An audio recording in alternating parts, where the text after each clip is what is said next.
I'd like to thank you for inviting me on the show. It's such an honour to be here, and I'd just like to say that when I'm not playing Xbox with my mate Thor, I really like to listen to my favourite podcast, Pop Culture Pasta. Hey, Doug! Oh, that's right, Doug's dead. Pop Culture Pastor.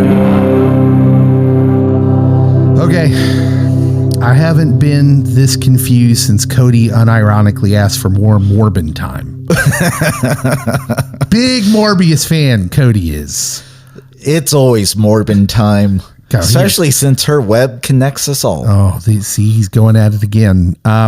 Today we got to start with something that has absolutely rocked the cinematic landscape. Pun fully intended. Do we want to introduce ourselves before we dive into that? We do. This is Pop Culture Pastor, the podcast. I'm Dave. Cody's here. I am here.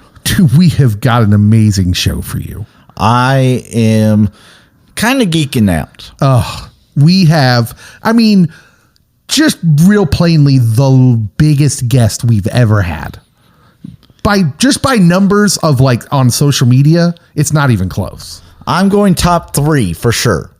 I don't think it's close, man. Doug Hetty would have probably been the largest, I think. What about our voice actor friend? Pat Fraley? There's no way he has the following that this guy has. Probably not. Contrarian Cody goes away to the closet for now. Our big guest is Snacks with Zach. Snack with Zach. He's huge on the TikTok, Instagram, hundreds of thousands, if not by when it's all said and done, probably over 1 million followers. This is bananas. BANANAS. I can't believe he's coming on our show. I'm just like, dude, he must think he must have heard it wrong. Like he thought we were Entertainment Tonight or something. Maybe. We're not a part of the Ringer. Or he heard that we name it and claim it, and that there's no Nick Cage slander here. There you are. There it is. Name it and claim it. Yeah. Why wouldn't Snacks with Zach want to come on? Snack with Zach. That's what we intend to do.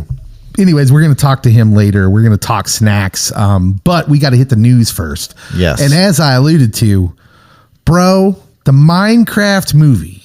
Yes, the Minecraft movie just made more money than it has any right to. Cody, it's a movie based on a game where the plot is hit tree, get wood, and somehow it printed money over the last weekend. Well, money comes from trees, buddy. Oh, my goodness. This is from Rotten Tomatoes. Fandango sales leading up to the release. Nobody had Minecraft movie besting the opening of Super Mario Brothers movie, but it did. 157 million, not just one-upped Mario's top video game adaptation score of 146.3 million, but it is most certainly the best opening of the year. And it would have been the second best opening in 2023, the third best opening of 2024, the sixth best opening since the pandemic. By next weekend, or at this weekend, as you're listening to this as we're recording it, it will have passed Captain America Brave New World's $200 million gross, which that movie's been churning. They've been working hard to get to 200. 300 million at this point would be like a super low ball projection now. This could make a bill. No, come on. Do you think it can make a bill? It's catching this wave of it grossed more its opening weekend than Barbie. That's insane, bro. And Warner Brothers was banking on Superman. Superman might not have to carry the bulk of the weight anymore because of how good this movie's doing. Yeah, this has franchise written all over it too. Have you seen any of the videos of people watching this movie? It makes in-game look tame. People are they're yelling along. There's kids on other kids' shoulders. I'm what is happening here? People are throwing things. It's bananas. Like I said earlier. They're yelling chicken jockey. I don't even know what that means. It means a jockey on the back of a chicken. This is from The Guardian. So this is Britain, right? Yes. The UK. This is from a writer named Keith Stewart there. I want to read you a part of this. He says, this week I took my son Zach to see the new Minecraft movie, which is hardly a remarkable statement in the highly video game branded world of 21st century cinema, except that what followed was not typical at all. As you may have seen from a number of bewildered news reports over the last few days, a Minecraft movie has quickly engendered a community of, let's say, highly engaged and enthusiastic fans. Spurred on by a TikTok meme, vast portions of the film's audience are now yelling out key lines of dialogue as they happen and singing along to the songs. In one key moment where a rare character from the game, the zombie chicken jockey, is introduced, they go absolutely crazy throwing drinks and popcorn around, and in some U.S. cinemas getting escorted from the screening by police. That was some of the video I saw. They went nuts, dude. Have you not been to a movie theater before? You don't do that. How can this take people by surprise? Like, how could we miss this? Because as little as a week and a half ago, before this movie came out, people were bombing it. They were saying this might be the worst movie ever made. Quite literally, it's worse than Snow White, is what one of the posts said. And I'm like, oh, we're having two like big blockbuster movies like bomb back to back, and then nope. Look, Warner Brothers is pretty happy right now, but the second happiest movie studio might be Disney, because nobody's talking about Snow White anymore. It disappeared. They're like, just let us go into the forest and die without any fanfare. Let's everyone stop talking about what a disaster this was. And yeah, they're not talking about it now because it's all about Minecraft. 48% on Rotten Tomatoes critic score, which frankly is higher than I thought it would end up. Well, especially with the reviews that were coming out before. 88% on the popcorn meter. That's a 40% differential, that's a lot on Rotten Tomatoes. And it seems to be catching this wave of, like the cult movies that have come out. Like, I'm reminded of like Rocky Horror Picture Show, but people go and sing along to the movie, but that took time. It did. And meme culture is definitely a thing. So part of it is definitely meme culture, but then you have a generation of adults that grew up playing Minecraft. You have all the kids that have played Minecraft, and people that are like, well, I don't want to invest in Lego sets, so I'm going to just build on Minecraft and do the creative mode instead of the story mode. Yeah, that it definitely captures a large demographic of the video game community. And when you couple that with TikTok and social media and all the memes that were already from the game that made it into the movie, people are just losing it. Yeah, well, I've seen this idea floated out there recently by guys like Josh from the Den of Nerds on YouTube. I don't know if you follow him or heard of him, but there's some really big like geek YouTubers and people of the like that say this is a harbinger of what's to come, because basically what a lot of people are saying is that the comic book movie genre is making way. It's stepping aside for the video game movie genre. And they say that, like, so you just take a look at Minecraft, whereas comic books are kind of niche. So like you had we call them normies, yes, who are the people who are not necessarily super fans of Marvel comics, but it got caught up in the wave of the idea of the Marvel movies, the MCU. The people going 2-3 times, the comic book geeks, relatively small group of people. You talk about Minecraft players and the Minecraft memers, these people that would know these things and be into it. You're talking about a huge demographic of people. If they ever make a Skyrim game or movie, I am going to go. Dude, I don't know why they wouldn't. I think it's the next thing. They announced the Zelda movie a couple weeks ago, live action Zelda. That thing is going to be huge. I need a live action Star Fox 64. Do we though? I do. Because it's like they stole ideas from Star Wars some things from Star Trek, and then Independence Day, one of the planets is like an exact replica of the big end scene at Independence Day. So Plus, they're all animals that walk upright and act like humans. yep. I mean, who doesn't love that? And they don't really die. Their ship just goes to the docking bay to be fixed.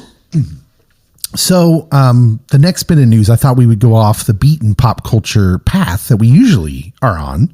Oh. Because this is an episode about snacks and food, I found this article interesting. This is from the Today Show, today.com. Alarmed by his growing weight and the toll it was taking on his health, Tom Carroll lost 132 pounds in a unique way, eating a Chick-fil-A salad every day. He's been following that routine for more than a year, always ordering the restaurant's spicy Southwest salad for lunch, his big meal of the day, then making a homemade version of it for dinner. This dude's been eating Chick-fil-A spicy Southwest salad every day for more than a year. And he's lost 132 pounds. When I read the headline, I was like, he ate Chick-fil-A? I was hoping that he was having the chicken sandwiches left and right. Me too. So how many chicken sandwiches do I get to have with each meal and still lose weight? Are you telling me that's what happened here? That's not what they're telling you what happened. No. He was eating the salad. Have you ever had the salad at Chick-fil-A? Why would I? Well, that's kind of what I thought. I was like, what are we doing here? Oh, we're losing weight, apparently. This guy, though, for what it's worth, Tom Carroll, he says he's not bored eating the same thing every day. I'm with you, buddy. And strangely, it's a strategy that here on this article says that dietitians say can have important advantages, noting he just really likes the taste. And I think there's something to that, because when I was younger and I was really into basketball and I was training hard and working out a lot, I mean, I spent 6 days in a gym. What I ate, I mean, part of it was because I was poor. I wasn't going out a lot, but what I ate was very regimented. Like I only had 2-3 meals, different kinds of things I would cycle through. Yeah. It just makes it easier It in does, some way. And especially if you know, like, this is the health contents, the nutrients, the carbs, all the things that the kids measure. If you know that and you're a person that can eat the same thing over and over again and not get bored with it, I am. then you're good. Yeah. I got to really like it, though. Yes. Which it seems like this guy does. Okay, so like this. Does that have the Chipotle avocado ranch? No, it does not. Let me tell you what it has. First of all, 680 calories, has mixed greens, tomatoes, roasted corn, black beans, chiles, maybe that's how you're supposed to say it, red bell peppers, cheese, grilled chicken, and comes with the like little tortilla strips. Pepitas? Is that what they call those, or is that something different? I don't even know. The dressing is a creamy salsa dressing. Oh. Yeah, I'm out on that. That doesn't sound appealing at all. I do like their avocado lime dressing. Okay. That's delightful. I am trying to make better decisions health-wise, and I like salads, but I go a different direction where I just go low carb. Yeah. And so like I kind of like a Cobb type salad with hard-boiled egg as the protein, a little more protein in it though too, like bacon, whatever, cheese, and then just some ranch. I'm good with chicken. Grilled chicken's great too.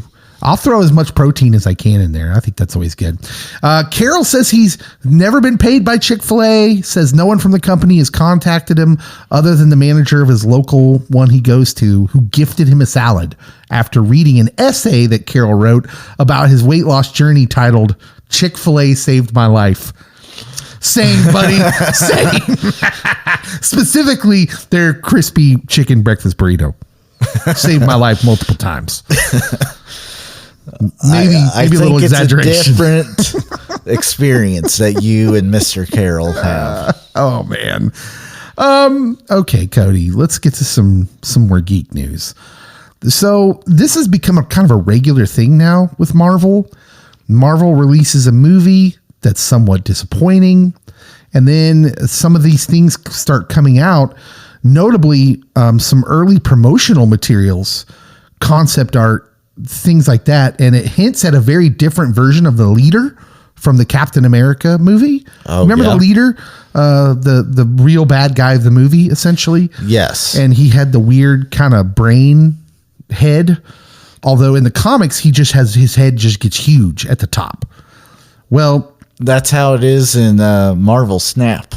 So some pictures came out, and I'll show it to you. No, nobody on the pod will be able to see this, of course, but some of these promotional pictures from production came out, and it's a more comic book accurate version of the leader.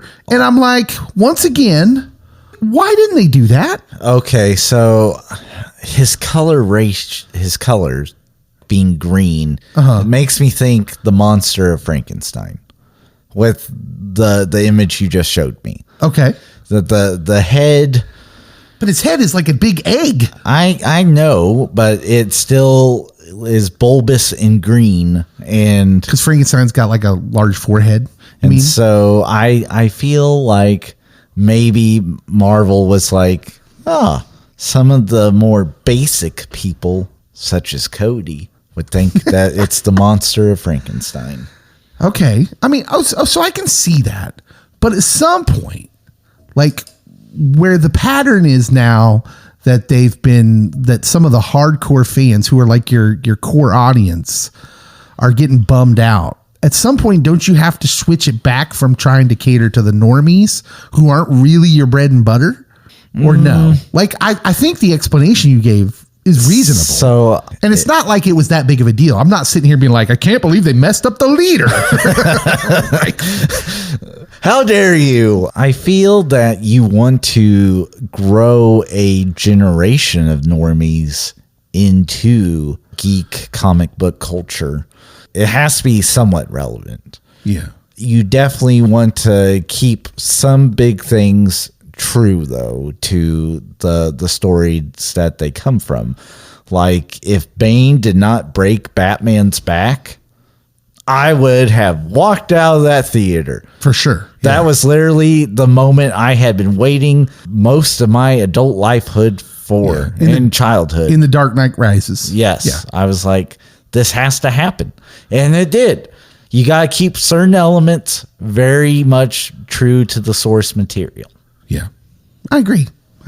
Obviously, I mean, it was just an avenue to kind of talk about this again, but the leader, it's not like what they did to Gore in Thor Love and Thunder, which was much more grievous, in my opinion. It probably is, but with Marvel being so split in who owns what, I don't know if you could have told a great Gore story, but you could have had some more serious dark tones to it. There's definitely something you're missing by not being able to access the Knoll part of Gore's story, the Venom world part of Gore's story. I think that's an acceptable excuse in there.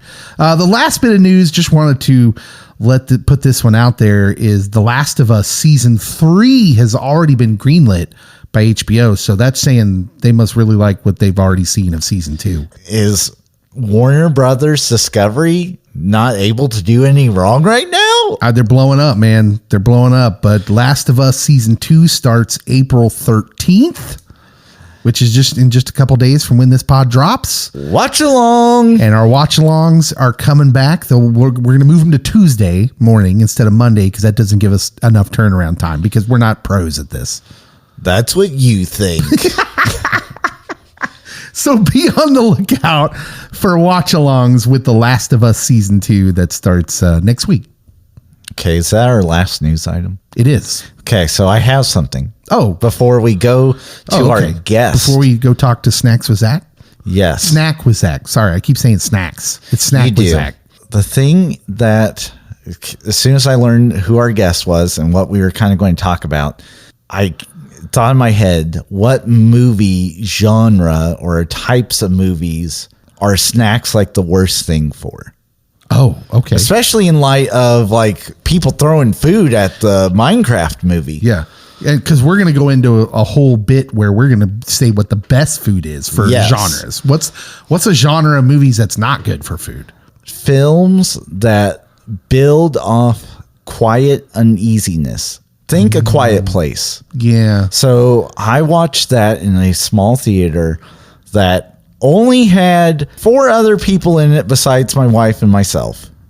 And 2 of them had snacks that were in plastic bags. And so they're tearing them open and crinkling them up. And I'm like, we would be dead in this universe. yes. It took me out for a little bit of that movie just because definitely towards the middle and the end when they quit having their snacks and they realized they were being too loud, it was dead silent. And you're like, when you hear noise, it then startles you and ratchets it back up. Well, all of a sudden you're not viewing the movie the way the creators intended. Yes. Right? Like, yeah, that's tough because I've been in movies where the fullness of the reactions of the crowd really enriched my experience. Yes. But then I've also been in movies where, the crowd can just as easily ruin it. It'd take you right out of it. That's tough. I think you're absolutely right, though. There's a certain kind of movie, ratcheting dread. Yeah. Nope. Sorry. You can't come in here with that wrapper, lady. Nope. But I was polite and let you eat anyway. All right, y'all, we got a very special episode coming up right now for you. When we come back, Snack with Zach, one of the biggest food influencers on social media. Indeed.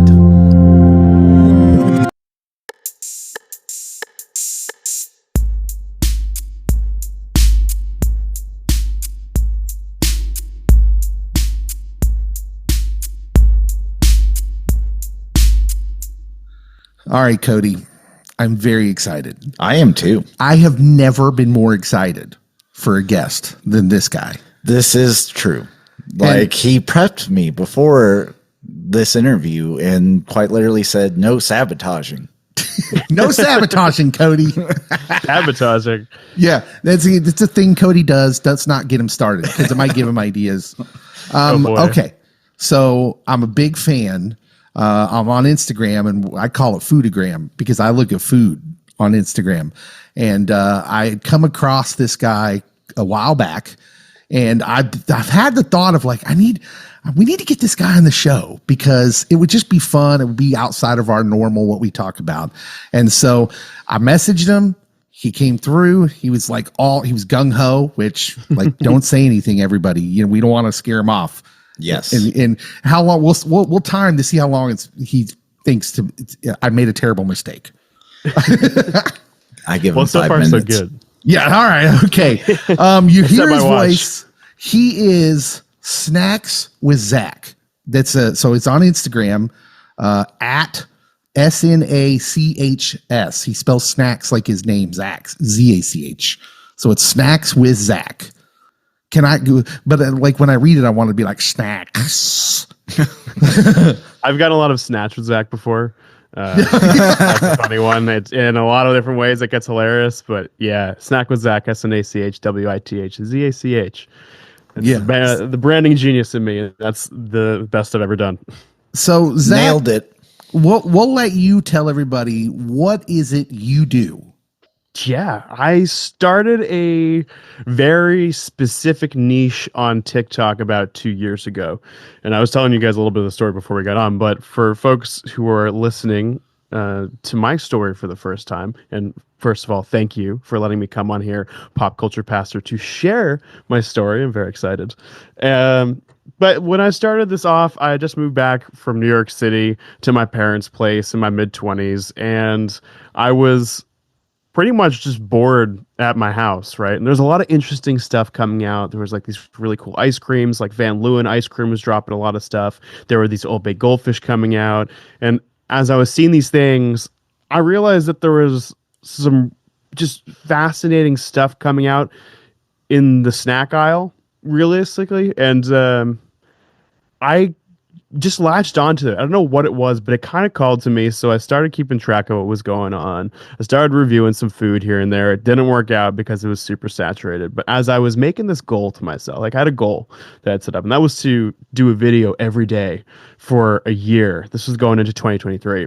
So I was keeping track of a lot of snacks so I could review something every single day. And one day the thought crossed my mind, hey, I should just publish this list and see if people care about it. And that was the first video I ever had went viral after a lot of trying and failing. And I really leaned into that. So long story short, I basically consider myself a food news journalist, and my page is one of the biggest food news pages in social media. So between like TikTok, Instagram, YouTube, Facebook, I do like a video format where almost every single day I present new food releases to people, be it fast food or snacks in your grocery store, sodas, you name it. And that is my claim to fame. Yeah, Cody, he's a food scooper. He I scoops food. This is why I love you, Zach, because I'm really into and I like to stay abreast of the new things. Like I'm really into Taco Bell and Mountain Dew and things like that. And I enjoy watching your videos and your posts about what's about to come out because I wouldn't know because I live in Kansas. Well, it's my pleasure, Dave. And this is a really good time. I just want to say this for you, too, as a Taco Bell Mountain Dew fan. This is the prime time for you between the new Baja Blast Midnight going to Taco Bell. Yeah. There's a new Little Caesars Mountain Dew. There's a new Cabo Citrus Baja Mountain Dew coming out and all the Taco Bell stuff. So it's quite the time. I will tell you, I think you're right, but I do have some beef with Taco Bell, but we'll get to that later. Oh, okay. I have a specific beef with Taco Bell, but we'll talk about that in a little bit. I did wonder if your origin story was you fell into a radioactive vat of Funyuns or something. If anything, it would be goldfish. Goldfish. So was food kind of always your love language, or did this come later in life? I've gone through a lot of phases of, I guess, content interest, but growing up, my brother and I had a big Lego page on social media. We were just always fans of Lego moving across our lives and still are now. We grew back into it. But the first food review that I published was maybe when I was 12, so easily over 15 years ago because I'm 28 now. There is that video still on YouTube where I reviewed, you guys know those Barber Foods like chicken cordon bleu, frozen ones? Yeah. Great, but that was the first thing I had ever reviewed, and it was like 12, me being like, yep, it tastes good, I microwaved it, and that was pretty much it. Was pretty much it. But yeah, I've always liked food. My position is kind of like you guys, how you're blending a lot of different cultures, between your faith and how you feel about pop culture and combining those worlds. I look at it from an accessibility standpoint from, like the world of food, right? So how do I make food more accessible to people? Because you have, Michelin star restaurants, which are fantastic. You have like the peak of the peak, the most elitist takes on food ever. And you also have this whole world of fast food and snacks, which a lot of people will almost look down on and be like, oh, this is, garbage. It's terrible. It's not real food. But my whole thing is, well, that's one of the things why you guys are good company anyway. It's a lot of times it's about expanding access and helping people understand, similar to what you guys do, about, what your world is like. And that's really why I like it. So yeah, food has always kind of been my major love. I've always liked everything across it, but I'm never pretentious about it. Nice. That's good. I'm fascinated with the aspect of, you mentioned you were the most followed, what did you call it? It wasn't food influencer, was it? Journalist. Food journalist. Yeah. I'm definitely not the most followed. There are some titans in the space. I am but a mid-sized little group of, posts every once in a while. But basically, I am one of the most influential food news networks on social media. Yeah, he's being a little humble to I'll speak directly to our listeners. He has more followers on Instagram. I thought my glasses were messed up. I thought I had to look a couple times. Do your friends or family ever come to you for snack advice? Are you like the snack celebrity among the people you knew before? It's funny you say that because they don't usually. I have to tell people all the time. I'm like, oh, you like this, by the way. This is dropping. Every once in a while, people will send me tips and stuff, but nobody's ever like, hey, man, I like this coming out. what's new? And I'm like, usually I'd see the verse being like, hey, John, you like Taco Bell, so here's this thing. And then folks are like, wow. But or is it like you're like the food Jesus where you can't go home and they're like yeah we know you're an influencer, and you leave and they're like, this guy thinks he's an influencer. I'm turning water into Mountain Dew, man. Basically, my favorite part about it when it comes to my friends is we will have parties. Because I get sent so many samples of things. So if somebody is hosting something, then I will bring, it's just so many things that people send me, be it, like Oreos or Cheetos or like whatever it is of the week. I bring those to parties. Post Malone Oreos. I love them. How did you feel about them? At first I was hesitant to try it, and then I'm like, I need a whole pack of them. That was actually, when you said that last little bit about getting samples, that was actually my next question. I was like, so do these companies like send you freebies? Oh, all the time. I had to start saying no. Oh, okay. It's a tough life you're living. Like, Cody, I need to inform you I'm retiring. I'm resigning. I'm going to go be Zach's intern.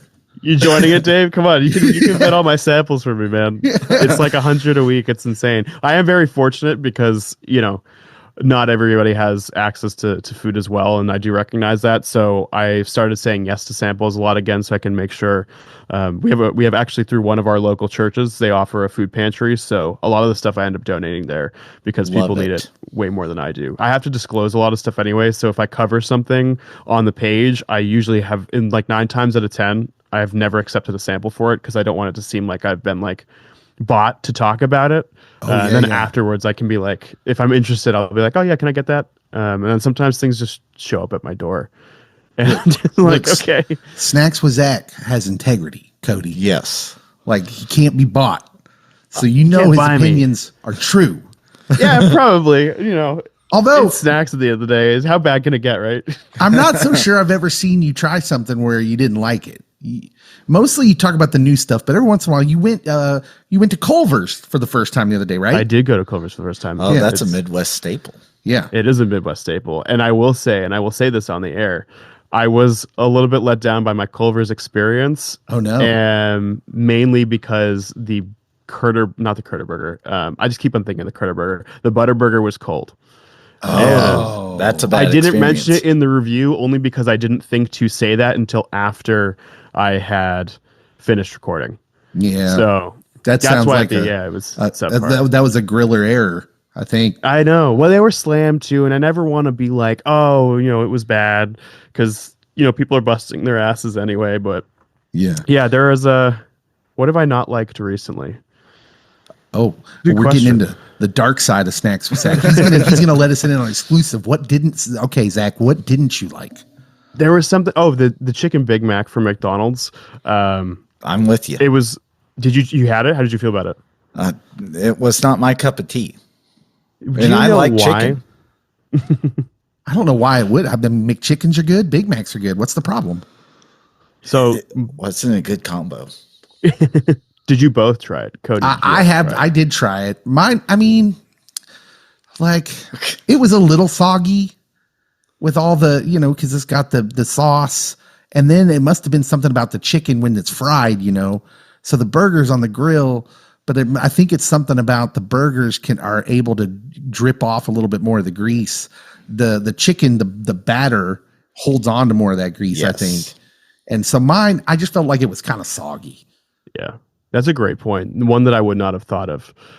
For me, it went down to the sauce. I didn't think the Big Mac sauce went with the chicken, so I tried it and it just didn't work for me. So I went back and tried it with different sauce, and it was better. But that was some Raisin Cane sauce. Dude, yeah. See, that's the thing, is Cane's has been getting a lot of hate recently for some reason, and I love Cane's. I'm not about that hate life with Cane's. Clean and crisp. I mean, you guys also in Kansas must have access to way more fast food chains than I do too. What do you guys have that are like some staples by you? Sonic. Yeah. Oh, really? People dig the Sonic around here. Yep. That's an Oklahoma thing, I think. It is. Yeah. So we're close to that. We also have something called Brahms. Also an Oklahoma thing. I've never had it, but I've heard of it. Yeah, we don't have it have- either. It's A only whole thing. Don't get us started. But I'm actually known as the Brahms guy in my small town because we were supposed to get one years ago. Like the city came out and said we were getting one, and then COVID happened, and then all these things happened. And so one time as a goof for the radio station, I went out and like held up a sign that said, "Where's our Brahms?" And the newspaper took my picture, and now I'm the "Where's my Brahms" guy. That's quite a legicy. Yeah, I know, right? That photo so I can see it too, because I'm picturing it, and I want to make sure that the expectation matches reality. I'm thinking about putting it on my tombstone. Just a picture. You should have it etched in. It's Brahms's ice cream, is it not? Or Yes. am I thinking of something else? But they also have like burgers and chicken and a groceries. grocery store inside. Oh, really? As well. Kind of like a. Have you guys been to Buc-ee's before? Yes. Love Buc-ee's. But it doesn't have the gas station. I will go out of my way for a Buc-ee's. In fact, I took my daughter to a show in Springfield, Missouri the other day where they have a Buc-ee's. And I told her we were having for breakfast, we're having breakfast burritos from Buc-ee's. And Were they good? Oh, dude, they're amazing. So I've never been to Buc-ee's, man. Oh man. Yeah, it's on my list. Yeah. When you get out there somewhere, you're going to have to do one of those in your car reviews because they have a burrito called the Beast breakfast burrito. And it's got the normal things. It's got eggs and bacon and it's huge and potatoes and all that and cheese, of course. But the secret ingredient is they actually put refried beans in it, which I just think not a lot of people do. And some people have that reaction that you just had, like, oh, That's a bold It's choice. not something I'm mad about. It is a bold choice. but it goes for together sure. nicely. And it's nice for when, like, this is the one thing that kind of bugs me sometimes about breakfast burritos is I'm an adamant believer of there has to be the cheese is like the thing that sticks it all together. If you take a bite of your burrito and the contents fall out, then there wasn't enough cheese. It's true though. I've made a lot of breakfast burritos. It's one of the best things I make, and the same thing every single time is like I use white cheddar, and if I can get it, it's the Cabot white cheddar that comes in these little squares. That's got like 6 slices and they're thick slices, so you melt them, and they've got like this adherent quality. Like you're saying, like it's like glue. So do the beans help with the adherence of it, or is it just Absolutely. Yes. Okay. Yeah. So the beans, like, there's not enough to overwhelm it because I think there's probably a thin line of, like you could go quickly to too much beans because you don't want it to overwhelm the flavor. But it was just just the right portions. Is great. Good to know. Yeah, I'm a very bare bones breakfast burrito guy, so I like the cheese, the egg, and the meat. Very rarely do I want something else in there. However, the Beast has definitely piqued my interest. Is it like an all-day thing? Do they do that, or is it? No. Buc-ee's have like set breakfast hours. They have set breakfast hours, which was kind of sad. Because I've gone there in the middle of the afternoon and been like, "Can I get a breakfast burrito?" And they were like, "No." And they were like, no. "How about a brisket taco?" And I was like, "All right." Can you talked make it a me breakfast into burrito? Brisket breakfast burrito. Wow, brisket. They do have brisket tacos. Yeah. That sounds breakfast great. tacos. Yeah. But not a brisket Oh, they do. Okay, I can't even Yeah. say that like 5 times fast. You don't say It's on my list. You eat it. That's valid. Buc-ee's is very. I have a trip to Orlando coming up, and there is one in Daytona. So it's like an hour drive, but Worth it? It's for Buc-ee's at this point. And Get if the anything, Gopher Nuggets. everybody says that, and 100% will, because they're just like so many Buc-ee's staples. And how fitting is it really to drive like an hour out to Buc-ee's, which is everybody's iconic road stop anyway? So Also, Cody, they're beaver nuggets, not gopher nuggets. Tomato, potato. No. some type of woodland animal with teeth. Groundhog it was one of 'em. nuggets. So, Zach, was there a moment where you thought, like, okay, I've made it? You mentioned you had the post that went viral, but did you have a moment where, like, maybe a brand reached out or someone you didn't know recognized you in the gas station snack aisle? It's been a really wild curve because, when I cracked this niche on TikTok, it didn't exist. It was something that I had completely just for whatever reason, the idea I had worked and it hasn't been done. Obviously, there are a lot of great creators in the space. They existed largely on Instagram, and I didn't know they were a thing. So I stumbled my way onto that, and that really helped because, being the first person into a space in a platform like that was just like, it allowed me to do crazy numbers and grow very, very fast. So for the first part of it, it was kind of like, okay, cool, this is the thing. Great. Let me make sure I stick consistent. And then I was like all through 2023. 2024 is when things really started to change because, at that stage, I probably had like 100,000 followers on TikTok, give or take, and things had felt like they'd kind of plateaued for a while. And I was like a little burned out, but my Instagram started growing. And that's when I started getting invited on press trips to like we went to the Jack in the Box headquarters, and I've done like these really cool brand activations, like KFC did the Chizza, and that was in New York, and I flew down for that. And so when I started traveling for the food, that's when it started to become a lot more like, oh, people want me here.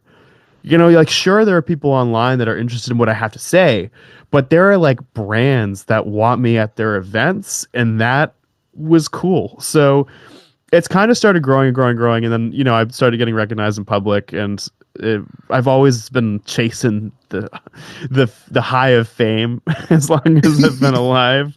So, it's just, I don't know. I don't know if I've really gotten used to it yet. It feels really cool to have a community around this, and that to me is the most important. Like the connections of the people, like the brands are great, and it's a really cool job, but oh my god, the community is so awesome. Like I've made friends with people that are just there for snacks. And the other day, I know this is a long-winded answer to your question, but it kind of hit me a couple weeks ago, the value of the community and how much they mean to me, and that that's felt like the made it thing. Yeah. I mean, how can you be grumpy or bitter? Like if you were a talking head on CSNBC or something, like politics, you were a political expert. Like you'd be surrounded by people that were angry and mad all the time. Like who's mad about food? Oh, you'd be surprised. Oh, no. People get mad about food all the time. Bad question. I take it back. You don't want to know the answer. Oh, man. I've had people in my DMs before, like, threaten to fight me over sodas, like, all sorts of stuff. But largely, 90% of the people are wonderful. And then you guys know more than anybody, especially in pop culture. I'm sure you see it, right? Like, take Star Wars, for example. The fandoms of these movies have become toxic in a lot of ways. Right? We talk about that a lot. Do you think there's a reason why?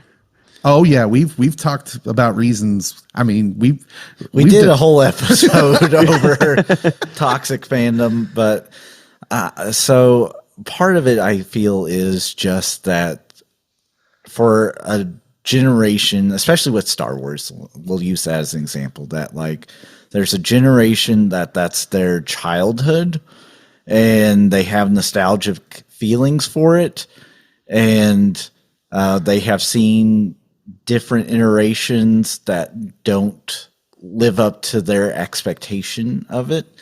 And then also because Disney owns Star Wars, there's already some politicalness with just Disney. With the mouse. Yep. Yeah. And so some of that has definitely played a huge factor into it. But us as a nation, I feel if there's something that we can be right about, we're going to be extra loud about it. And it doesn't matter who we hurt. And so that even crosses over into our pop culture fandom. Dave and I have nearly thrown down over where to eat. Chipotle is fighting words in some parts. So yeah, Cody doesn't like Chipotle. Side note, I will lay down my ministry with quickness to fight anyone coming at Snacks with Zach to the death. I will lay down my life for Snacks with Zach. Try Jesus, Dave throws hands. All right, should we get to some fun food questions for you? Oh, absolutely. Okay, let's go with, well, first of all, what's your favorite fast food restaurant? Do you have a favorite? It's so hard to pick favorites these days. But I will say the one I've been going to the longest and the one I have the most, or the one I have the fondest memories of throughout the course of my life is McDonald's 100%. Because my dad, growing up, my dad would take me on Saturday mornings there at 7 a.m. And so we'd eat Egg McMuffins while he'd read the newspaper. And I'd nice. yap his ear off about some whatever obsession of the week, 7-year-old me was having. There are a lot of great places that have popped up. And I mean, you've got like Taco Bell that does crazy fan service, wild things. I mean, there are so many different hype releases that happen when companies bring like international menu items, or like Dairy Queen brings back the s'mores blizzard. I'm loving the chicken wars going on between Dave's, Raising Cane's, like all these different places, because they make fantastic food. Like the quality is out of this world. So there's so much to enjoy these days. I find myself most consistently going to McDonald's because that's what I grew up with. But the best part of it being Snack with Zach is I've been able to expand my horizons so much. Like, do you guys have a Hardee's in Kansas? We used to have a Hardee's in the town that we're recording in. Love Hardee's. Really? You love Hardee's? I do love Hardee's. Their hot ham and cheese. Oh, chef's kiss. The biscuits? Oh, yeah. Yeah. Keep in mind, so I don't think I told you guys this. I grew up in Atlanta, Georgia. I was born in Massachusetts. I spent about 10 years of my childhood in a city called Sandy Springs. At the time, it was a town. We watched them become a city right as we moved away. But it's hard to find a lot of places like that. We don't have Hardee's up here, but I went to a trip in Nashville to Hardee's for their biscuit baking competition, and I got, for the first time in years, the first like true buttermilk biscuits that I had in maybe like a decade, and it was everything I could have ever wanted. A good biscuit's just the best. Yes. It's life-changing. Yeah. That's part of the reason I really like Whataburger. Yeah.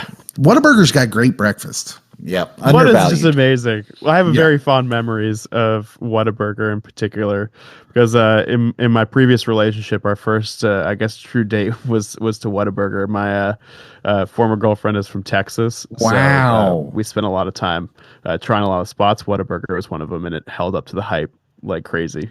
Well, that's interesting, because where you're from, you wouldn't think you'd had Whataburger experience. We wouldn't have Whataburgers here if it wasn't for Patrick Mahomes. Thank you, Really? Patrick. Yeah. So How did Patrick Mahomes bring Whataburger to Kansas? So Patrick Mahomes is from Texas. Whataburgers, there were no Whataburgers in Kansas or Missouri. Oklahoma had like 2. Yeah.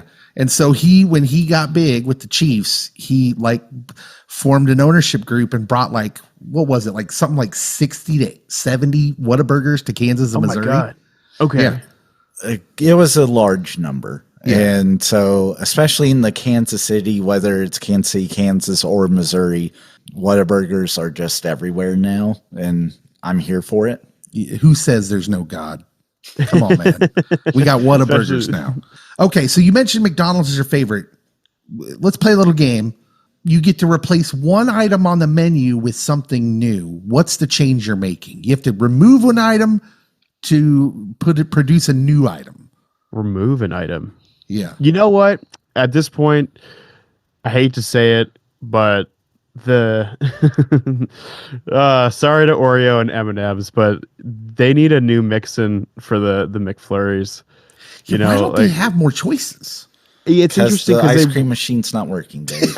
See, but here's the thing, Cody. I've never run into that issue in my life, and I got into a debate about it with my followers because I was like, my ice cream machine's literally never broken. Everybody's like, are you kidding me? Like, are you blessed? And I was like, yes, in this regard, living in the promised land. Seriously. It got so bad here where if it was after 7 p.m., you just knew it was broken. I can't believe that. That's so terrible. I'm sorry you guys had to go through that. It must have been traumatic. It was the dark years. The dark years. I think they need to do something new with the McFlurry. It's every once in a while they do, but like the Kit Kat banana strawberry one, did you guys have that last year if you had a functioning ice cream machine? No. I've never even heard of it. You're just making stuff up. Well, now you're connected with Snack with Zach, man. Yeah, they were doing a Kit Kat, strawberry Kit Kat. No, hang on. Now Strawberry banana Kit Kat McFlurry. now I'm convinced we didn't get it because we're Kansas, and now I'm mad. See, I would have thought that if anything, Kansas would have gotten more than Massachusetts got it because we just don't get stuff here in Mass that everybody else seems to get. But what could I get rid of to get rid of all day to bring back all day breakfast? That's my question. Do I have to get rid of dinner to bring back all day breakfast? Yes. See, I'm all about breakfast too. I love breakfast. Me too. I don't know why more pet places do that, but you know what? Sonic, all day breakfast. Yep. Is the breakfast good? Yeah. It's actually, I think their breakfast stuff is better than their burgers, but I think that about a lot of places. I agree. I think it's largely hard to mess up breakfast in terms of, I guess like production's probably the right word, cooking, etc. If you think about like the burger cook times and all that stuff, it's kind of like the Culver's thing where, there's a lot of variables in there that can go wrong with a burger. Like someone can mess up the ratios, or it's like whatever. It's bacon, egg, and cheese is simple. Yeah. Like 9 times out of 10, the McMuffin you're going to get, it's going to be the exact same McMuffin as you had 6 weeks ago. So, and that's saying something nowadays. It is true. It really is. But I do. If I could get rid of something for all day breakfast, I get rid of the Big Mac to bring back all day breakfast. You can quote me on that. I'm fine with that. You kept the chicken McNugget, which is probably the safest dinner time item at McDonald's, so I'm good with it.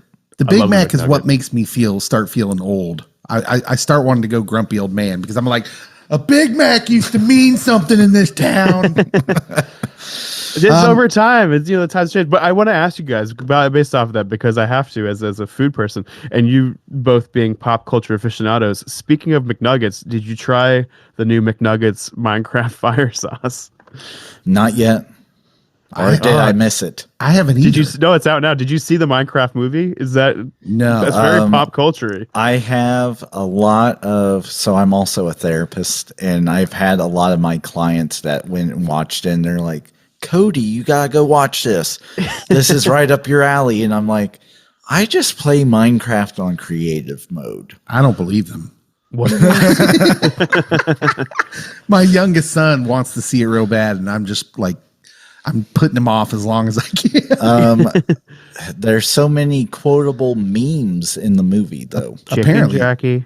That's what I've heard. Yep. Chicken jockey. Literally, my For You page on TikTok is all people saying Flint and Steel, chicken jockey. Some guy came up with that Willy Wonka song. That's just like, I probably can't even sing it because it's a violation of copyright, I'm sure. Yes, please don't get us removed. No royalties for him. He has enough. But it's fascinating how big of a cultural moment that is. Like already it was hype because it was Minecraft, but what it's become is insane. Yeah. Yeah, I don't think I realized. We talked a little bit about it earlier in our news segment. And so, yeah, we're stunned. I'm stunned. Yes. It's amazing that a movie that critics the week of all were bashing it, saying this is the worst film ever made, and right after Snow White's debacle, and now it is one of the highest grossing movies for Warner Brothers, like for opening weekend box office totals ever. That's it wild. Beat Barbie. That's amazing. It'd be Barbie. Yeah. I loved that movie too. I also learned recently that it was the highest grossing video game movie of all time, which from 1 week. From 1 week. It's wild. That's amazing. But yeah, the other interesting thing to me is about how this is not the first time in like the past couple of years that McDonald's has been at the forefront of such a major cultural phenomenon, and so much of that has to do with Grimace and the fact that there's a Grimace version of the Ender Dragon egg. And yes, it's like 2 years after the Grimace shake. I'm like, whoever's in their marketing, man, is a genius. Wow, I had no idea. I see my kids playing Minecraft, and I'm just like, so you don't win this. There's no way to win this game. There is in story mode. Yeah, you can in some regards. It's like building with Legos. Yeah. Exactly. Okay. Here, let's hit you with a couple more okay. food expert questions. Oh, no. We love going down foxholes here, rabbit trails. Please explain how not even the introduction of footlong nachos can redeem the blandness of Subway. Dude, I don't want to get you in trouble if you have a good relationship with Subway. You don't have to answer that question. I actually have zero relationship with Subway. Subway doesn't get in touch with me. They haven't hit me on their PR list, and I'm just gonna let me fact check myself in real time. Slam them, Zach. Just so I can confirm that. And it's nothing against Subway. Let's see. Yeah, the only stuff I have from Subway is people leaking me Subway. So yeah, we just basically just skip the the buck on that one. It's those people are Subway execs and they're just pretending to be leakers. They're know, like, right? we gotta leak our stuff to Zach. It would be a brilliant marketing strategy. And sometimes I've advised companies to do that before. Usually they don't, but I'm like, I'll get like hit with an embargo, and I always respect the press embargoes because it's just what you do in journalism. There are multiple categories of releases. There are releases that come through official channels like PR, and they'll usually hit us with an embargo that'll be like, oh yeah, this comes out on July 12th and the embargo lifts at 8 a.m. And then you've got stuff that pops up in stores that there's not really been any press around, and so like that we cover. And then we'll get like leaks from folks as well, and sometimes we talk about those. And it's a really interesting mix because in a lot of ways we as media, and I say we referring to other creators, it's a group effort, honestly, but we operate outside the laws of traditional journalism. So it's a very fascinating thing. But so Subway's never reached out to me. So I don't have a relationship with Subway, and even if they did, I'd still speak freely on it. The Nachos thing is fascinating because that was leaked about a month ago, and people were going crazy over the fact that Subway nachos are coming out. The concept to me is really cool, but then I see the presentation of it on social media, and you see all of these videos of people trying it, and it looks a little sad. So that sounds like every Subway experience I've ever had. I think I've only been to Subway maybe twice anyway, man. So it's weird to me though that they have shifted their brand model or brand advertisement of we are a healthy substitute to here's a foot-long cookie and here's another foot-long nacho, and now eat away. Yeah. It's definitely a pipeline, but when you got to get people in the door and you're competing with, everybody for that, they could leverage that footlong platform till the day we all die, and I'm sure it'll work. Like if they did a footlong red velvet cookie, they could do that, compete with Crumble, be like, this is our footlong cookie of the week if it was more logistically feasible. But like they could do like a footlong cookie of the month or something. Damn, these are good ideas.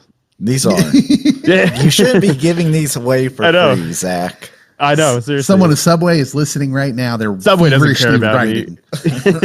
Write that down. All right, Zach, what is a discontinued snack or fast food item that needs a comeback? Is it cheating if I say all day breakfasts? It's never cheating. No. I would say all day breakfast. Something that I have to think about. Because everybody's going to say the snack wrap, and we know for a fact that that's returning. So it always feels like a waste to say the snack wrap. The McRib. I love that. The Always McRib. Comes back. I'm glad. Are you both McRib fans? Yeah, they're all right. I don't hate them. I do enjoy the McRib. You like one or two per season. You know, I don't need to go overboard, but when it's there, it's like, hello, friend. You're just comforting. Yes. So when it comes to foods that make a comeback, I'm going to be totally above board here. I just asked you this question so I could tell you about my idea. No, I want to tell me because I was going to turn it back and ask too, which ones you guys want to see back. So I've had this dream, and anybody who's listened to this podcast or me on the radio for the last 8 to 10 years knows. I was going to say for at least the past 5, I have known this. I have vocalized this idea so much so on purpose because I wanted Taco Bell to notice. And it does have to do with Taco Bell. And my idea was I want to open a Taco Bell called Taco Bell Retro. But all it does is its entire menu is made up of things that is no longer on their current menu. Because Taco Bell to me has had amazing items that they have discontinued and they never brought back. And I'm just like, some of my favorite things were on that list of things. Like, so I had a social media post that I tried to make go viral, never went viral. I don't know what I got to do, hit me man. up, man. Yeah. And so I got you. But Taco Bell comes out with this really weak half version of my idea with their decades menu, where they bring a few of the items I talked about back, but only for like 4 weeks, like blink and it's gone. And I'm just like, come on, man, we deserve enchiladas and double-decker tacos for the rest of time. See, here's the problem is we're giving companies $1 million ideas right now, if not $1 billion ideas, because that is honestly genius. And with their resources and their scale too, they have the new Taco Bell, Live Moss Cafe pop up. They could 100% do that as an activation for like a month. That would be great to see. They have another decades menu coming out soon too. I don't know if you saw it announced at Live Moss Live, but it's like, I think it's a 2000s menu or is it 90s menu? I can't remember. It's the odds, because I'm excited because they're bringing back the double-decker taco again, and the 7-layer burrito, which was one of my favorites. Yep. And the Cool Ranch Doritos Locos Taco. And the empanada, the apple, whatever empanada thing that you like, Cody. I know, everybody steams that. There are like 2 menu items that I have people ask for all the time in my comments. There are 3. The snack wrap's one of them, to nobody's surprise. But the caramel apple empanada is always one, and the Dairy Queen s'mores blizzard, I would say, are the 3 most requested items I got in my comments for a year or two. As long as I've been doing Snack with Zach and covering fast food releases, we get like, we don't want this, we want the snack wrap. We don't want this, we want the s'mores blizzard. We don't want this, we want the caramel apple empanada. And then even when the caramel apple empanada comes back, they're like, there isn't enough of it. And I'm like, I don't know. It's true. I feel their pain. I get it. The first time I tried it, I was like, oh, it was incredible. Because the first time I had it was whenever 6 months ago that they released it in, I think, November. And everybody was saying it got smaller. And the one I had was a very adequately sized. I was like, I don't need any more of this. The thing that hurt the most, Zach, was when I put out this social media post. Some people it didn't go viral, but a lot of people interacted with it. And someone told me one of my items was the chili cheese burrito. Ooh. Which I thought get discontinued a long time ago. Well, I found out they just took it away from our area. So there's people enjoying chili cheese burritos at Taco Bell still somewhere else in the country, and I have no idea where. In the Midwest, it's in like 3 states, and I honestly thought Kansas was one of them. It's in three or 4 states. Could be a couple more of them, but for some reason they all still have it, and I have no idea why that is. It might just sell really well. Yeah, it's delicious in the cold winter months. Maybe it's just Southeast Kansas that doesn't have it, and the rest of the state does. Hey, what are like Kansas food staples? Like, what do you guys have that is a Kansas cuisine? Pizza Hut. Oh, stop! Really, the buffet? So Pizza Hut started in Wichita. Is that what we're going to roll with? Really? It's definitely a good option. I had no idea that it started in Wichita. That's great context. Yes. I mean, it's that's all right. What we go with. Pizza Hut. Pizza Smut's okay. Like, I don't know. Like, something that we eat that no one else eats? What about cinnamon rolls with chili? Oh, that's holy. That is a Midwest thing. Jeez. It's very Midwest. Yeah, like if you're having chili here, you're having cinnamon rolls. On top of it? No, but you might dip your cinnamon roll occasionally into the chili. You say you might. I might not. I just, when I have chili, it just tends to cover just about everything. Including your cinnamon rolls. Yeah. Your Pillsbury Grands. What's your ultimate hot take in the snack world? Like, I'm talking the thing that might get you kicked out of foodie Instagram. Like, what's your hot take? Exclusive right here on Pop Culture Pasture. I don't know if I have anything that it. Here's the problem. I'm very easily pleased. So yeah, like very rarely do I have something and I'm like, and this is you saying. It goes back to you saying like you never see me necessarily dislike something. Is most of the things I'm very easily pleased what is a hot take for food? There are a lot of things that kind of drive me crazy. People not realizing that releases are. There are so many nuances to food releases, right? There are like 60,000 grocery stores in the U.S. If you add convenience stores, it's like 100,000. So the thing that just drives me crazy is the lack of critical thinking when people are like, oh, well, I've had this thing in my store for forever, so therefore it must be everywhere. Yeah. When it's not true, like the chili cheese burrito. But that's not really a hot take when it comes to food. Yeah. I'll have to think on that and get back to you. Okay. You're going to settle a podcast long fight. You're at the movies. You've got two choices. Popcorn machine is broken. You can either have Raisinets or Nachos. Which one you going with? Nachos. Yeah! Well, like if I need a meal, I'm going to go with nachos. Oh, now we got Cody flip-flopping. No. I didn't know he was going to give in that quickly. You just gave up your whole worldview. If you want a light snack that you're not going to be making a mess with, go with Raisinets. It's heart healthy and best way to eat raisins. Except they're gross. They're great. That was a fantastic. Is that their catchphrase? Like their tag? Because that was so smooth. And the delivery in that was perfect. It came from the heart. It did. All right. I can see what you're saying about Doritos, though. Where that's the first thing that came to my mind is when I said Doritos, it was the mess.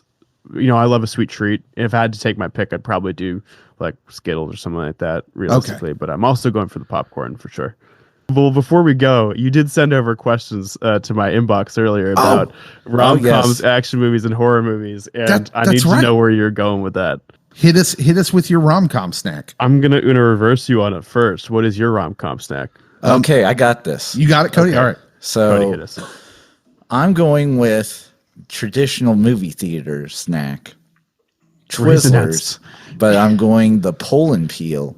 You can do they're red, and that's a love color. The color of love. And you can do the Lady and the Tramp thing with the pull and peel. So yes, that's where my mind went. Good. Okay. Nice. Dave, what's yours?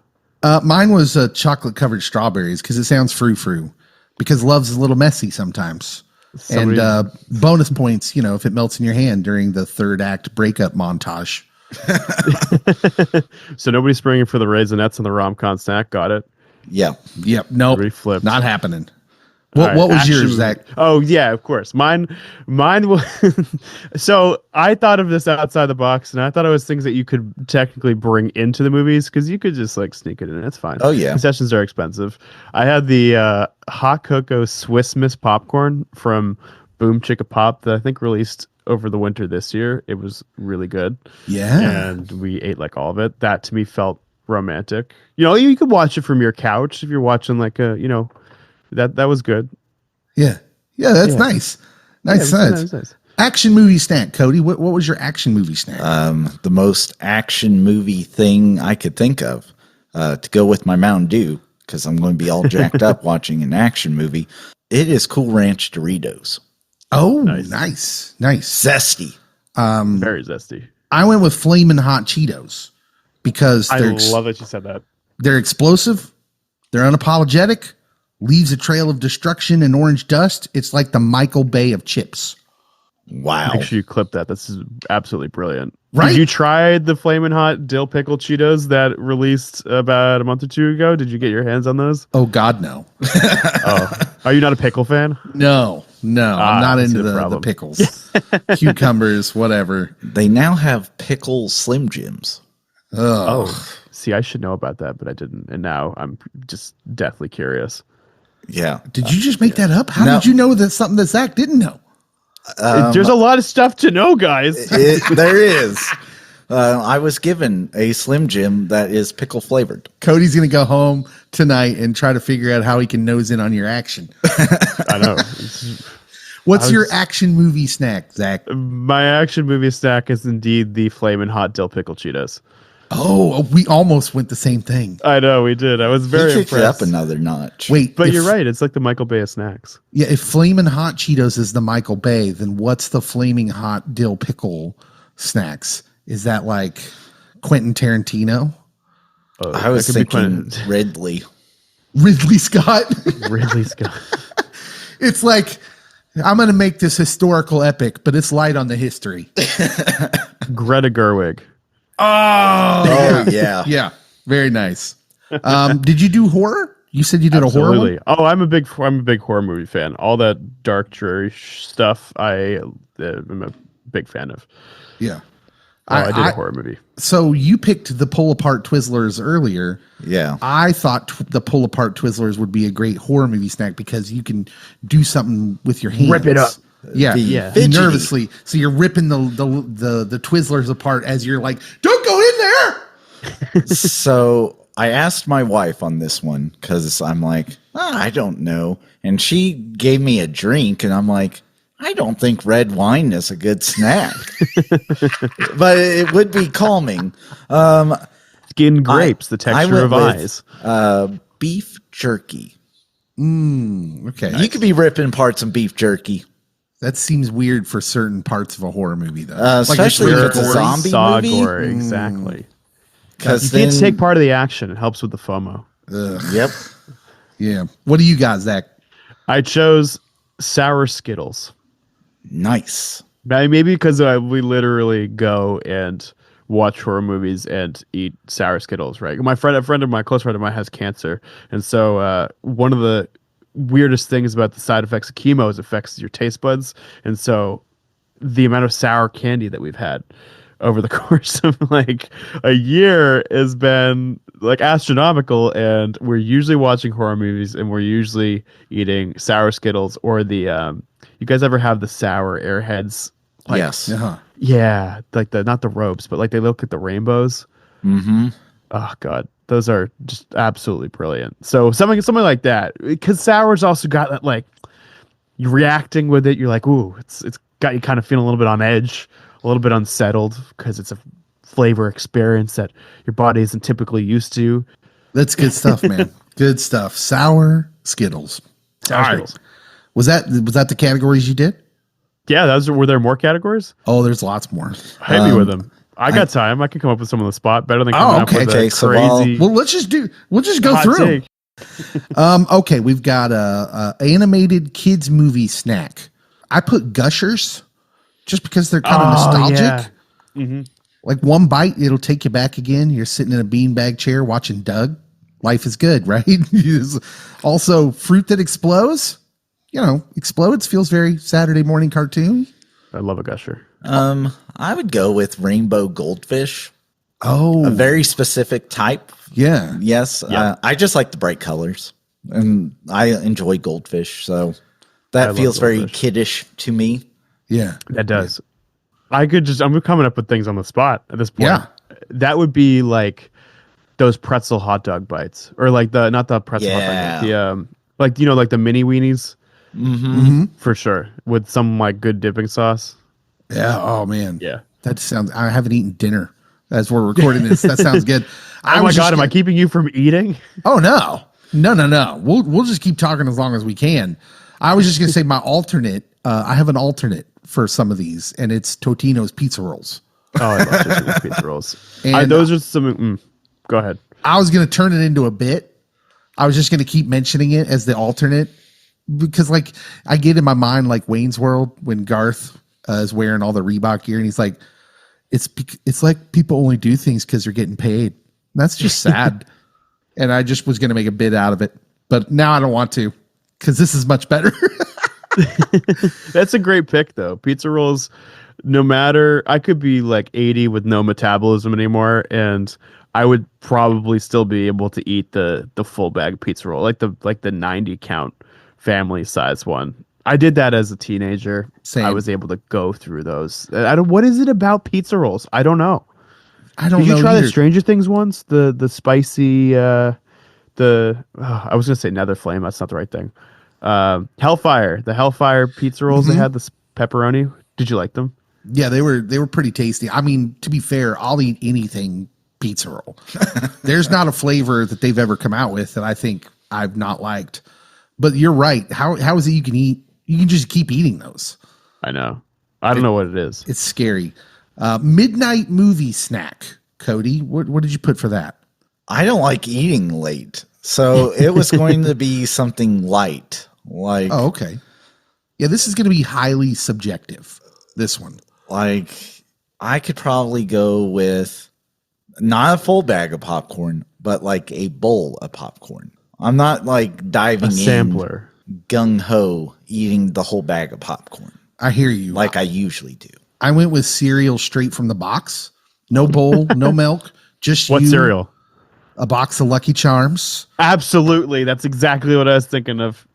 Like midnight snacking is survival mode. This is not a time for dignity. That's a bold choice with the chalky marshmallows with no milk, though. It works. It works for me. How do you feel about the full bag of just marshmallows that you can get at like the grocery store? I Did know you how those my things? kids would feel. There's a story in my house. My boy, my oldest boy, he's 13. But back when he was a toddler, he scammed the Lucky Charms out of the pantry, and we came back and the bag was empty. And when we were paying attention to him again, because we like to not pay attention to our children for long periods of time, but the box was empty. He's like, "You ate all those?" And he was like, "No." He's shaking his head, "No."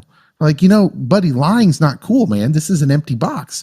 Well, what he had done was he went and dumped out the box behind the couch and took all the marshmallows out. So all that was left were the charms, not the marshmallows. It was all the oat charms. That's Not here for that. incredible. I hope you retell that story every single time you get the chance. It was amazing. Do you have a midnight movie snack, Zach? Yes. So the first thing I thought of when you said that was a chocolate ice cream. And then I was like, how do I get to a deeper level than that? And my friend Elizabeth had put me onto this flavor from Ben & Jerry's that releases over the winter called Minter Wonderland. And it's a dark chocolate, like really dark chocolate mint ice cream. Like that's the base is chocolate and mint. And it's got these marshmallow swirls in it, like that like gooey marshmallow nice. swirl, and Yeah. it is fantastic with I think some like fudge pieces are in there. I still got a pint in my freezer. I may have to like dive into that after this. Wow. But Ben & Jerry's Minter Wonderland would be the vibe for like late night. It seems so like I don't know, like kind of it's like a little sultry. It's the evening. You're having some Minter Wonderland as you watch your That's eating perfect. film. I can eat all day, man. So Zach's like, better after at this hours, than us. oof. Way better. I'm too concentrated in this area of food, you guys. Yeah. Okay, so a comfort movie snack. So a movie that you go to for comfort. It's like Okay. your one of your rewatches. What do you That's eat? Fear Street. Yes, that brings comfort to all of us. You guys It are does. weird. I wish I wish I was kidding, but Fear Street is genuinely one of my comfort movies. What are you eating, Cody? So I will go with a childhood favorite. This is the part where I could have went Raisinets, and I nearly did. I went peanut butter M&Ms. My favorite of the M&Ms variety, and don't give me that Reese's Pieces garbage. ET can learn to eat better candy. It's peanut butter M&Ms. Yeah. I need to ask, did you try the peanut butter and jelly M&Ms? Yes. I preferred the regular peanut butter M&Ms, but the jelly wasn't bad. So it was just Valid. there. It was just okay. Yeah, the level their peanut butter is, their jelly wasn't up to that level. All right. Ooh, that's a great point. I did think it was for at least I don't know if it's a limited time flavor, but I was really impressed with them. I wasn't sure how it was going to be, and when I had them, I was like, "Woo!" I probably They had did too much something there. expectation going in. Yeah, that'll do it. They need to make a deal with Schmuckers. Then Cody will be happy. Maybe. Right?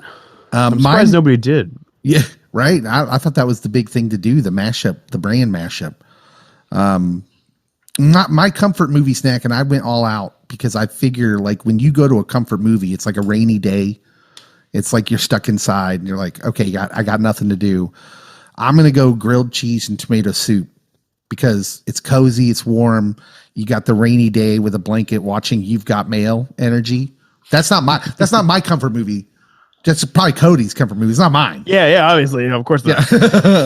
Bonus if the grilled cheese has the little golden brown crusties on the edge. Yeah. What would be your comfort movie snack, Zach?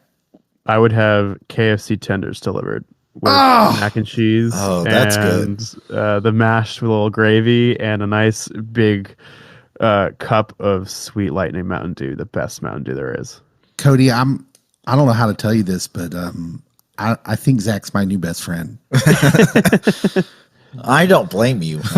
He definitely chose one of the top tier Mountain Dews as Thank his you. best Mountain Dew. That really is a good one. What is that? It's honey, Peach. honey peach. Yeah. Yeah. It's It is. to me so underrated. I get the Baja Blast hype, but to me, this. You know what? This is my hot take, guys. There you go. Baja Blast Mountain Dew has nothing on Sweet Lightning Mountain Dew. Yeah, absolutely. This is a I'm hot here take. for this hot take. This is a hot take because people go crazy for the Baja Blast. And listen, Taco Bell is my thing. But if there's a sub thing for me, it's Mountain Dew.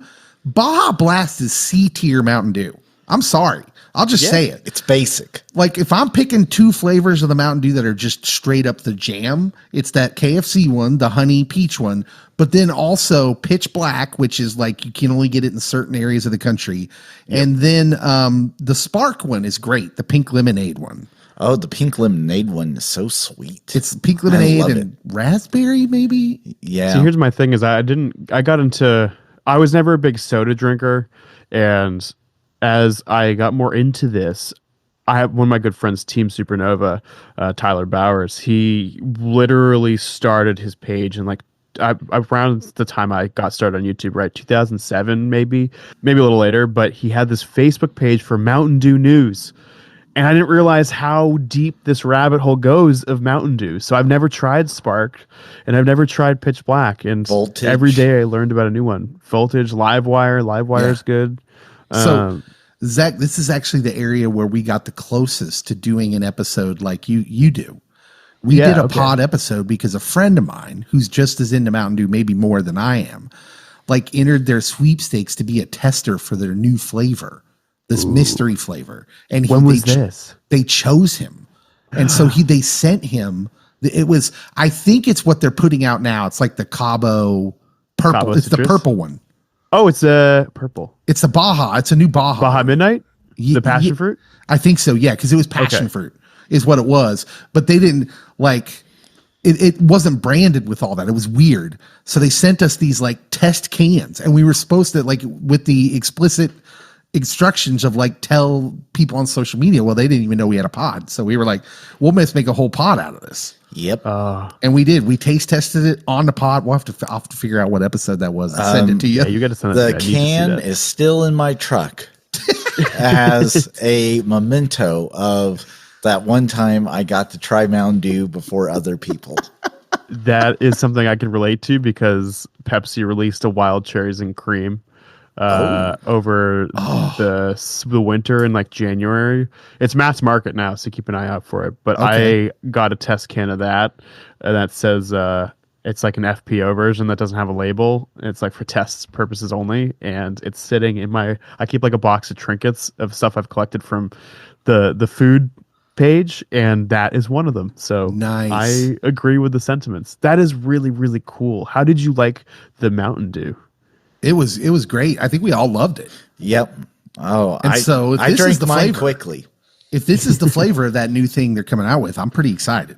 I think it is because there's nothing else I can think of that's purple and passion fruit aside from Baja Midnight, which is really cool. I do have one thing that's going to break your heart though. Is a couple years ago, Sweet Lightning was slated for an in-stores release. And they canceled it. And there was supposed to be both a full sugar and a zero sugar version. They had renders and everything good to go. And at the last minute, I think it was 2022, give or take, or 2023, they pulled it. But it's just like the Pitch Black. It's Mountain Dew and Taco Bell are getting together and be like, hey, we've got these really good products. You know what we should do? We should shelve them. They are owned by the same people. Yeah, right? Yum brand. But there is that Little Caesars one coming on May 5th, I think. And that's the Mango Sweet Heat. or sweet Is mango that the heat. spicy mango though? Yes, sir. It's not a down with new it. version of the spicy mango. Oh, see, I'm so excited. So the worst Mountain Dew I've ever had was the gingerbread Mountain Dew. Ew. I didn't even know there was one. Yes. So it came out around Christmas a couple years ago, and I'm like, I try all Mountain Dew flavors. And I tried that one and I did not finish it. It was bad. Not my cup of tea. Some of those holiday themed ones, like when I heard that the voodoo one or the Halloween one was candy corn flavor, I was like, that's poison. You're just trying to poison us, Mountain Dew. This might be lethal. Okay, last one. And this one I thought would be really fun. It was a theater sneak-in snack. Like, you can either go with what you would sneak in, or you can answer the alternate question, what's the weirdest snack you've ever snuck into a movie theater? Cody, have you snuck a snack into a movie theater? I've been with people that have. Oh, you're too good. Are you judging? I'm supporting small businesses. Oh, they ain't that small. Come on, man. Just to be clear, I haven't done it in a long time. Well, that's good. You Not can't since arrest I was- me for that. not It's not since a I was arrestable saved. offense. I would try to sneak in a pizza. How would you even go about doing that? You've seen those videos of people like sneaking in a whole meal in A whole like pizza, a baby carrier. And so like, oh, I'm going to sneak in a pizza. You know how you would do that is you got to dress up as the pizza person and then bring in one of those like Pizza Hut like the I don't know, they're not leather, but they're like The ones that keep it warm. the carriers. Yeah, the ones that keep it Yeah. warm, right? And then you could stack it. If you didn't want to eat 4 pizzas, you could stack it with like 3 boxes and 1 pizza and pretend like you're delivering it somewhere. There's this hilarious video from this EDM artist, DJ, whatever, Dylan Francis. And the joke was basically if you carry a ladder somewhere, you can get into anywhere because people think you're maintenance. So it's like the same thing. You just need to play the part, right? That's So you right. could do it. It's feasible. That's amazing. Zach, what's the craziest thing you've ever snuck into a movie theater? I'm honestly pretty tame when it comes to that. I've brought in ice cream, but not like a tub ice cream. Like ice cream from a local, like a local ice cream place that I just went across the street and grabbed. But Like, how did you snuck it in?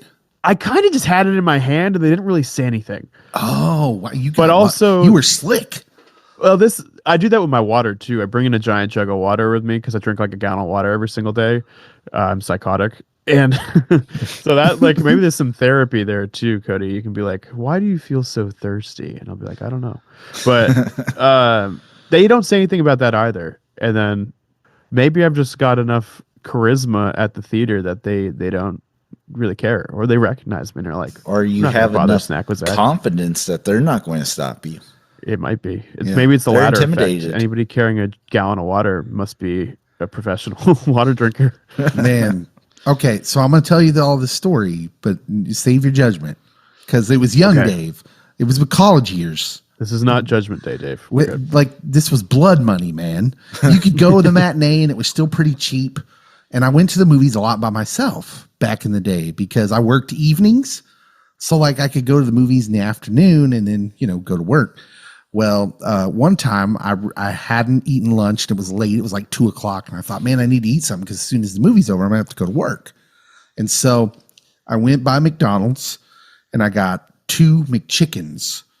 And I was wearing cargo shorts. And so I put the one McChicken in each leg pocket on the cargo shorts. And you get really nervous. Like I'm getting paranoid walking in because like you can hear the wrapper moving as I'm walking. Like back in the day with the cargo shorts, movie theaters had to know everyone's bringing in meals. Yeah. This is why we should bring back cargo shorts. There's someone in the movie theater industry is the reason behind why all the dudes are wearing short shorts now. I'm convinced of it. Because like This they is ain't cool, hiding nothing and in we'll there. save on the margins, guys. We need to get this back into fashion real quick. Zach, it's been great having you on. And we're out of categories, by the way. That was it. Well, there were some great categories, and it's been a pleasure to be here. Thank you guys for taking the time out to let me yap about this stuff for ages. I feel like I learned a lot about Kansas food culture in general. Yes.